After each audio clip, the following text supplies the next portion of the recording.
Is faith a gift or a response? If it is a gift, why are we responsible for exercising it? Yes. It is a response that we have to make, a necessary condition for our justification.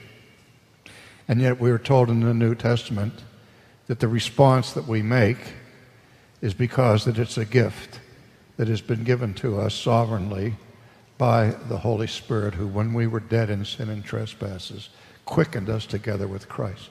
The defining doctrinal statement about Reformed theology that separates us from all other schools of thought is this: regeneration precedes faith.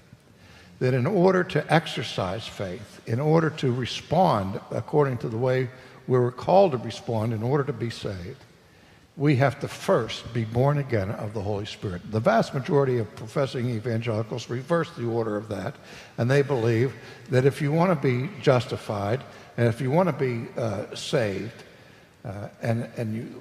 you first have to have faith, and then you're born again.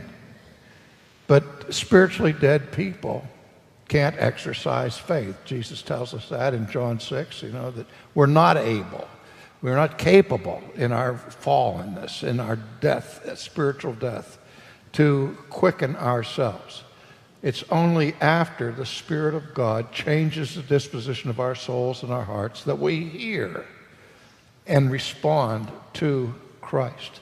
So the necessary condition for faith is rebirth, not the other way around. And of course, the sinner is held responsible for his unbelief and is condemned on the basis of that unbelief, and it's just because that unbelief has produced sin against holy God.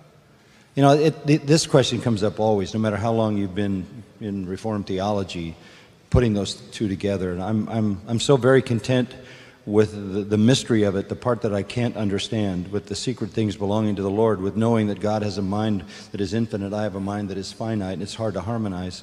And I often think about it this way: if I ask somebody who wrote Romans, you ask a person who wrote Romans, and if it's a Christian person, there's a sort of hesitation, because you don't really know that you can just say Paul because you're afraid there's a comeback to that. Or if you say the Holy Spirit, there's another comeback. It's all of Paul, and it's all of the Holy Spirit. If I ask you who lives your Christian life, you're not eager to say, it's me, I'm the one who's doing it. No, it's not me, it's the Holy Spirit, but I don't want to blame the Holy Spirit for my life. We're caught in that vast realization. It was John Murray who said, in every major doctrine in the Bible, there is a divine paradox. And trying to unscramble that is unnecessary. To believe those realities is necessary.